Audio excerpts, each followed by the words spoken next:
Guys, हाय नमस्ते। हाम्रो mini भ्लगमा welcome सबैजनालाई। हामी चाहिँ आज यता माथि लेकतिर चाहिँ घुम्न आएको है। जे होस् ठिकै रहेछ, रमाइलो नै रहेछ। गाडीमा आएको लगभग 10-15 मिनटको पुग्यो। रमाइलो नै रहेछ। यो मन्दिरको भ्युजहरू चाहिँ एकदमै राम्रो छ। यो यतातिर आएको हामी चाहिँ चिसो रहेछ। तलतिर चाहिँ अब कस्तो गर्मी थियो, यहाँ चाहिँ एकदमै चिसो रहेछ। उहाँ चाहिँ हाम्रो भेनाजु हुनुहुन्छ, सल्लाजु भेनाजु। हेलो, नमस्ते भेनाजु। कस्तो लागिरहेछ हो? रमाइलो रहेछ नि। यो खास कतातिरको जस्तो लागिरहेछ तपाईँलाई यहाँ घुम्न? कस्तो लाग्यो भनेपछि नेपालगञ्जबाट आउँदै गर्दा त्यो अमिल्याको डाँडाबाट यसो हेर्दाखेरि हाम्रो टरी गाउँ एयरपोर्ट दाङको यो घोराइतिरको सबै रमणीय दृश्य जस्तो लाग्यो। तपाईँलाई ठ्याक्कै उस्तै तन्दुरुस्तै उस्तै के कुरा गर्ने हो र के कुरा गर्ने हो। मलाई पनि त्यस्तै लागिरहेको थियो। अब रमाइलो नै रहेछ। अब यतातिर अब दिदीहरू उता गइसक्नु भयो। ल एक्जाम ल हिँड्नु। बाटो चाहिँ कस्तो यस्तो यो अप्ठ्यारो रहेछ नि। बाटो चाहिँ अप्ठ्यारो छ, ख्याल गरेर हिँड्नु होला है। यतातिर उ गरेर आउनुहोस् है, अप्ठ्यारो छ लड्डेला फेरि। कस्तो भयो, झारी छ, तल पनि झारी माथि पनि झारी। यहाँ आएछौँ यस्तो ठाउँमा। यो मम्मी झन्डै लडे यार।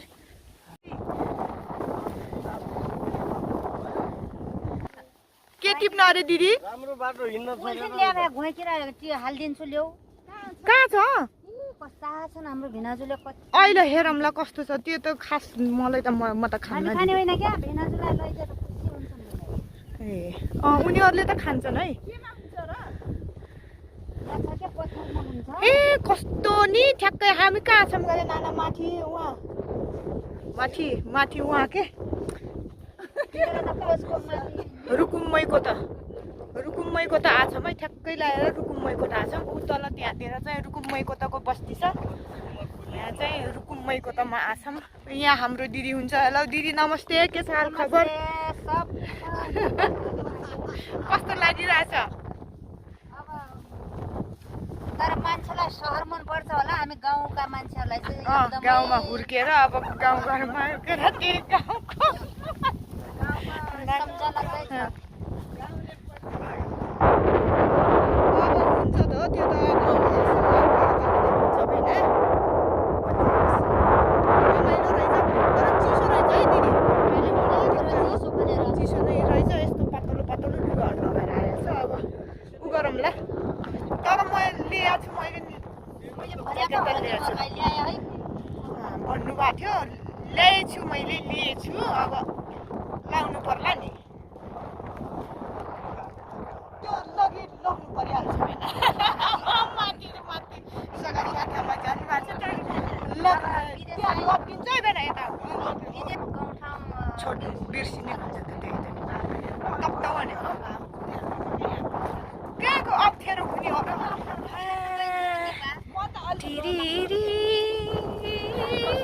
मुरली बज्यो बनाइमा हो लौ माया नमार नलाई बेना।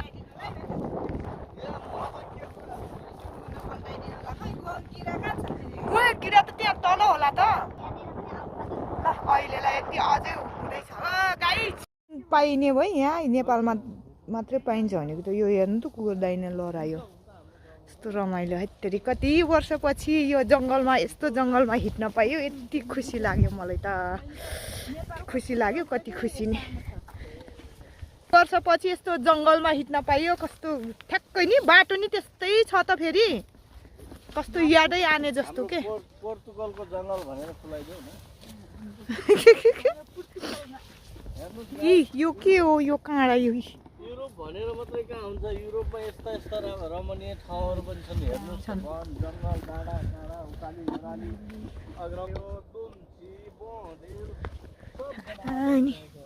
फुल राम्रो फुल है। बाटो छोडिदिनु। दौडिने मान्छे नि यस्तो जङ्गलमा के दौडियो होला नि तेरि है बाटो यस्तोमा नि किन रनिङ गरे होला त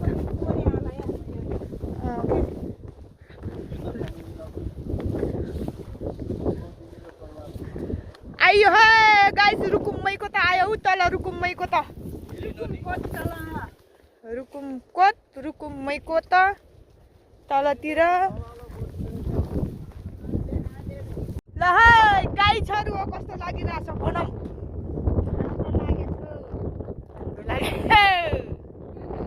राम्रो मात्रै लागेछ कि धेरै राम्रो लागेछ अब योदेखि अगाडि जाने हो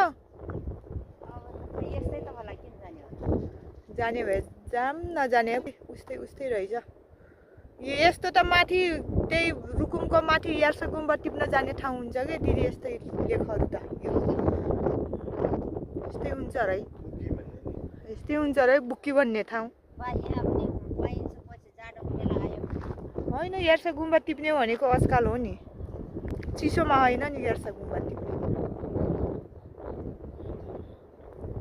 ल अब चाहिँ हामी फर्किनुपर्छ फर्केर खाजा पानी खानुपर्छ उता गएर है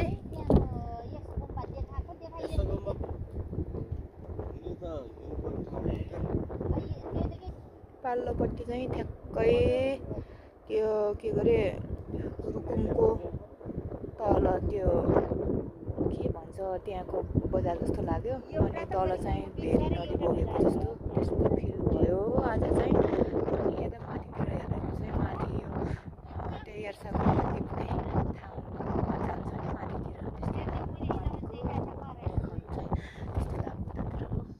रमाइलो रहेछ ठाउँ चाहिँ अब हामी चाहिँ अब एकछिन बसेर फर्किने हो गाइजहरू ल आजको हाम्रो हाइकिङ चाहिँ अब करिब करिब सिद्धिन लाग्यो यहाँ चाहिँ ठ्याक्कै यो के रहेछ अरे बेना खर्सीको रुख रहेछ ठ्याक्कै ऊ जस्तो के नेपालमा पाइन्छ रहेछ अब चाहिँ हामी चाहिँ अब बसेर खाजा पानी खाएर अब रिटर्न हुने हो गाइजहरू आजको हाम्रो हाइकिङ चाहिँ एकदमै फ्यान्टास्टिक भइछ र बेना फ्यान्टास्टिक भइछ र बेना गजब भइछ यस्तो रमाइलो लाग्यो रमाइलो ठाउँ रहेछ तपाईँहरू पनि घुम्न आउनु होला यो के गरे पोर्चुगलको यो फिगेरा फोसको माथि टपमा हो करिब करिब धेरै किलोमिटर टाढा छ माउन्ट एभरेस्ट चढ्या जस्तै फिल हुन्छ है माथितिर चाहिँ चिसो पनि रहेछ कस्तो राम्रो फुल रहेछ क्या बुक्कीमा गएको जस्तो फिल पनि भयो है मलाई त कता कता यो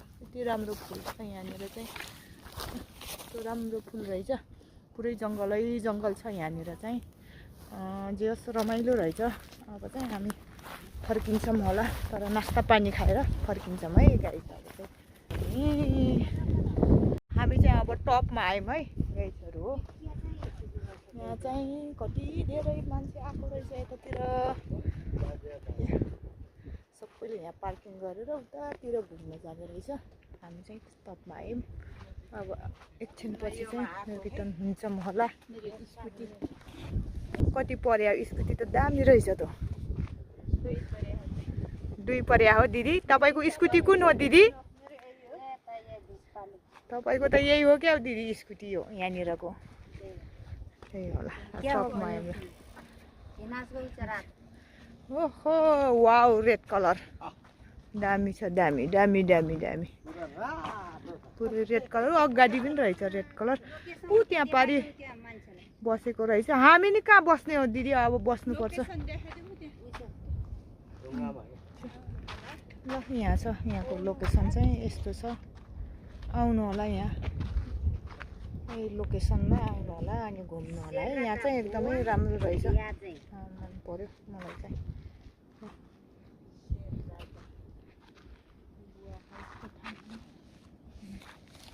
हामी खानपिन हुन लाग्छ है माथि टपमा आएर ऊ माथि टप उतातिर हो के अरे तल आएर हामी चाहिँ यता भोक लागेको अवस्था हामी चाहिँ खाना लाएको यो छ अनि सुक्खा रोटी छ अनि यो छ यो छ यो नयाँ चीज देखाइदिनु पोलेको आलु पोलेको आलु आधा काँचो आधा पाकेको छ ल अब चाहिँ हामीले सबैले खाने ल चेस गरौँ बाबुलाई त्यो पानी दिदी लाउनु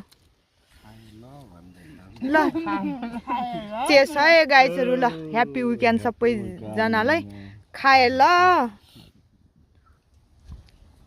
खानुहोस् है अब चाहिँ हामी यो खाइ सिद्धाएर फेरि पनि अब त्यतिखेर भेटौँला है गाइजहरू खाए ल अहिले म चाहिँ हाइकिङबाट फर्किँदै है चिसो भएर यस्तो हुडी सुडी लगाएर बर्बाद भयो हामी चाहिँ फर्किँदै अझै पनि पर उतातिर गएर अब बसेर रमाइलो गर्ने हो गाइजहरू चस्मा खोइ त पागल मेरो लेटा हान्नु भएन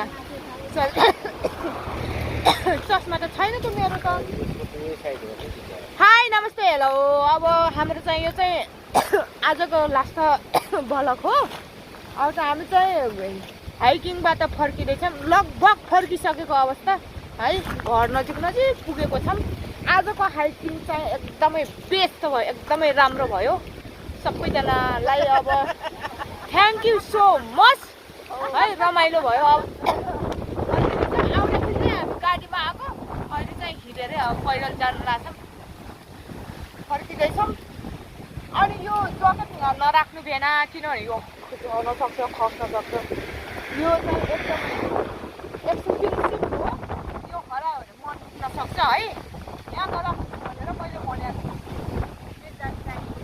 त्यही त नि अब मन परेको चिज अब हरायो भने कति मन दुख्छ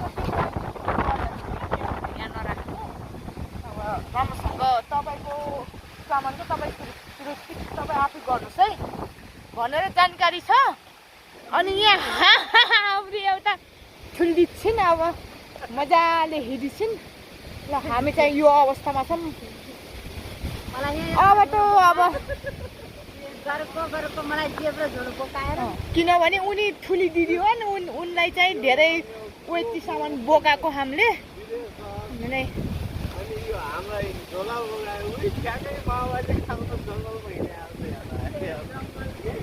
त्यस्तै भयो बेना माओवादी जिन्दाबाद जस्तै भयो तर त्यो त होइन है हामी फेरि त्यो त अब माओवादीलाई घोर विरोध गर्छौँ भन्न पनि मिल्दैन जे पनि त्यो हो त्यही हो अहिलेको अवस्थामा चाहिँ गर्छौँ फेरि गर्छौँ अहिलेको अवस्थामा घोर विरोध गर्छौँ हामी गर्छौँ लुम्बिनी प्रदेशको राजनीतिक आशावान रिडा बुढा थुकी अब छिने त दुईवटा शब्द त आफ्नो